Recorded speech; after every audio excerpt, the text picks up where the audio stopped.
Hey, what's up y'all, Volrych here. I am going to be delving into a history of the first spawn. The Gek race, as we know them today, are seemingly a group of merchants peddling their wares where they can, traveling from system to system. But that wasn't always the case. Much of their history is dark, specifically a period of their history that has to do with the empire of the first spawn. I'm going to be sharing the story of the sudden rise and fall of the first spawn and providing answers for a few questions. Who were the first spawn? What were their beliefs? Where did the modern race of Gek come from? And also, giving you an answer about where the modern day Sentinels came from. Before we get into the story as a whole, I want to share the history from the first spawn's perspective by reading from Gek plaques found scattered across the galaxy. We are the masters of galaxies, the overlords of the cosmos. Each foe will submit with bended knee to the almighty Gek dominion. We are the first spawn. Look upon our works and despair. Those born of the Gek who opposed the dominion were hurled from the spawning pools of the first spawn. Their cherished spawning syrup was replaced with flame. Their kind are now merely beasts of the field. After the opposers were cast from the spawning pools, the Sentinels descended. Their cause was unjust. Aggressors guided to the fray by the scent emissions of a war too great and too mighty for the automations to resist. The first spawn would remember this. The minor Gek were purged. It is only through fire that imperfection be destroyed and the path to domination is revealed. The first spawn feasted on the flesh of the discarded and grew strong. The first spawn bred and plotted, while the Sentinels patrolled the skies of Balaran for a multitude of cycles. But the automation victories were but illusions. Beneath watchful metallic eyes, Gek legions rose. The holy larva pools of Balaran sprang forth with the purest of porwiggles. Generation beget generation, wholesome and strong, iron of fist and with a granite resolve. We, the wise first spawn, held back our tide of blood.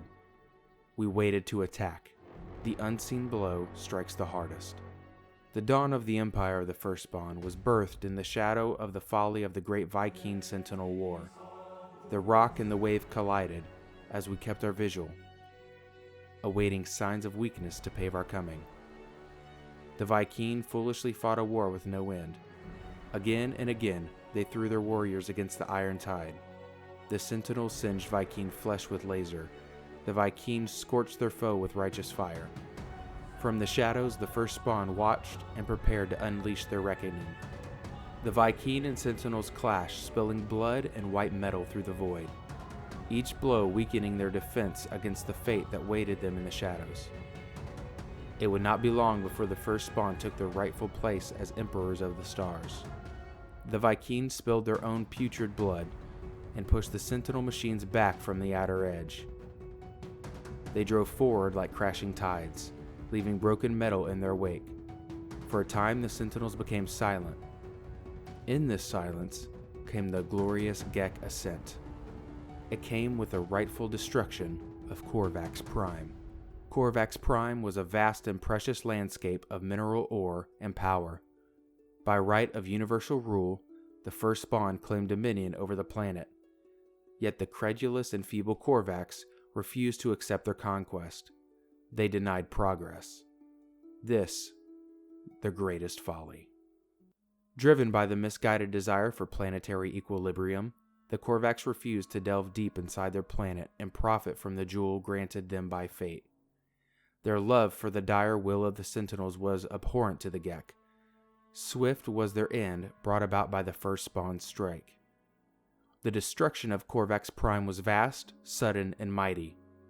In a tide of steel, the first spawn struck, scattering the planet through the cosmos as a warning to the unyielding. The absent Sentinels could not punish the rightful ascendancy of the Gek. The first spawn feasted on the debris of Corvax Prime, gorging on a banquet of fragments plucked from the void, consumed to fuel the great ascendancy. The universe shook as the Gek grew rich. The Corvax found only despair. The dominion became whole. A fear of the first spawn spread through the outer edge. Planets shook. Systems recoiled. Weak alliances formed and were crushed. anguish-consumed worlds. They shall fear us forevermore. The entities of the Corvax were not destroyed. The Firstborn are benevolent. The Firstborn are merciful. Slavery saved the worthless. They toiled for their conquerors. Their reprieve was found in servitude. The Corvax became ours. The Corvax technology became ours. The Corvax became ours. They served as an example of our boundless power and mercy. The Corvax did not dare fight.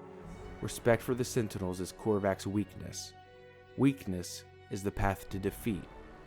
Today, the Corvax fester in electronic chains. The Gek look down upon them from their thrones. The Gek first spawned stand on the mighty brink of an eternal empire. It is endless in time. It is endless in space. Their dominion will know no bounds. Their armies will know no equal. Every Corvax electronic rebellion will be put down. Their appeals to their false and non-existent atlas are mere superstition found through despair. They are in vain. They are conquered. The breaking of the uprising shall know no mercy. Endless shall be their suffering. This galaxy is vast, but it is knowable, and it can be conquered. It shall be subjugated. The rising tide of the first spawn will sweep away any that oppose it. These tablets are a testament for all time. These are the belief of the tyrannical first spawn, and just a glimpse at the events that took place through their eyes. Now let's take a look at the events as a whole to see what led to their rise, downfall, and the first spawn's supposed destruction. The ancient plaques of the three races provide an understanding that the Gek were once led by a eugenically perfected master race of Gek known as the First Spawn, who were obsessed with conquering the entirety of the galaxy and harnessing its resources in order to push out the Corvax, the Vy'keen, and the Errands, who are now known as the Sentinels. During this period, the Vy'keen and Sentinels waged a bloody war, the Sentinels vying for order, the Vy'keen fighting against oppression. Biding their time as the Vy'keen and the Sentinels clashed against one another and depleted their forces, the First Spawn proceeded with their first invasion of an alien race, the Corvax, in an event now known as the Great Disconnection. During this, the Corvax's main neural networking hub, the Convergence, was almost completely annihilated, and their home and capital planet, Corvax Prime, was obliterated, killing billions of unborn and elderly Corvax alike, whose deaths were collectively witnessed by the survivors. The Errands tried to help, but failed the Corvax that worshipped them so dearly, resulting in their banishment by Atlas. Instead of destroying the rest of the robotic race, the First Spawn enslaved the majority of their surviving members of the Corvax, in an act of what they considered quote-unquote mercy. However, the Corvax were put into horrific conditions of slavery, abused, and neglected. Their robotic bodies were stripped, examined, and melted down into more equipment for the First Spawn's war effort. In the spawning pools of Balaran, hundreds of enslaved Corvax entities selflessly sacrifice themselves in desperation and use their nanite clusters, which run in Corvax veins like blood, to rewrite the genetic code of the First Spawn embryos. They installed the devotion to the Atlas in their minds and made them into a commerce-focused race instead of conquerors and warriors. This created the modern Gek race, and was the beginning of the end of the First Spawn Empire. Later, the Corvax's Atlas priesthood began to quietly gain the trust of members of the Gek merchant community. There even came a point where certain high-ranking emissaries of the Gek were personally brought to the interfaces of the then dormant Atlas, where, as a result of their altered genetics, the once fanatically devoted individuals became humbled by their insignificance in comparison to this infinite deity machine.